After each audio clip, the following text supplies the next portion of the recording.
Good morning, beautiful people. Happy Wednesday, May 13th.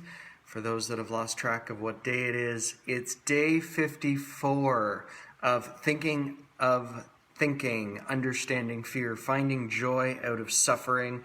And it's day 5 of Master Yourself. How's everyone doing? I checked the weather this morning and I had to giggle because I saw a little caption article that said, "Spring is finally on its way." Really? It's gorgeous outside. Temperatures next week look awesome. It's expected that the announcement is going to get made today or tomorrow that golf courses are going to be allowed to open. So that is pretty exciting. Although I'm also expecting the province to cancel the rest of the school year, which I expected and I'm okay with. Now, today's lesson in the online lesson that got sent out when I created it, the first line was, "What's love got to do with it?" And I'm not going to sing for you today. However, that is one of the biggest elements of Master Yourself. Now, I'm going to get all science geeky on you for a second.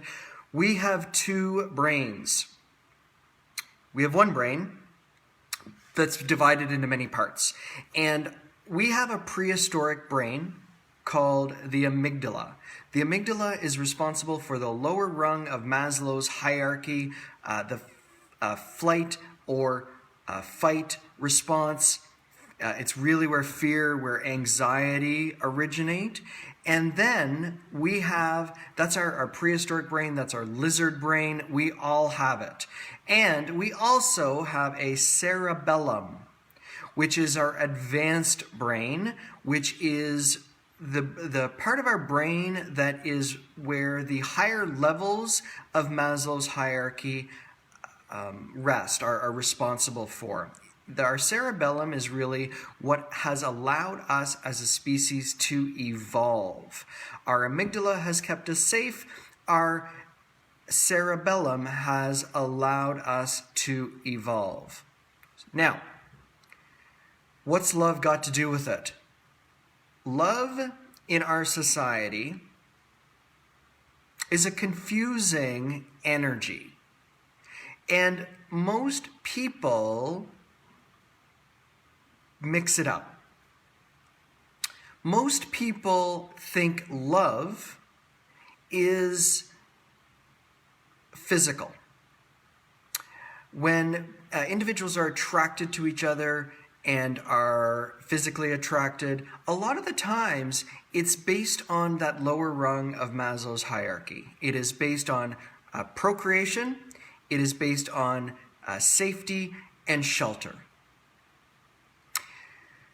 But the reality, the true love, the divineness that is love is much more about that connection. It is much more about that conduit to the divine, to universe.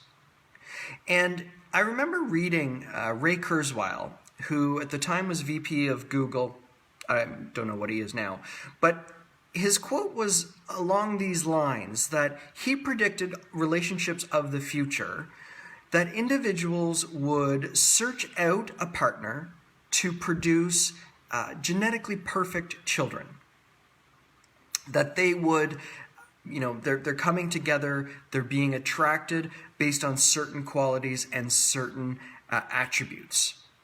But once those children have been born and reared, that then those individuals will go off on a journey searching a higher connection.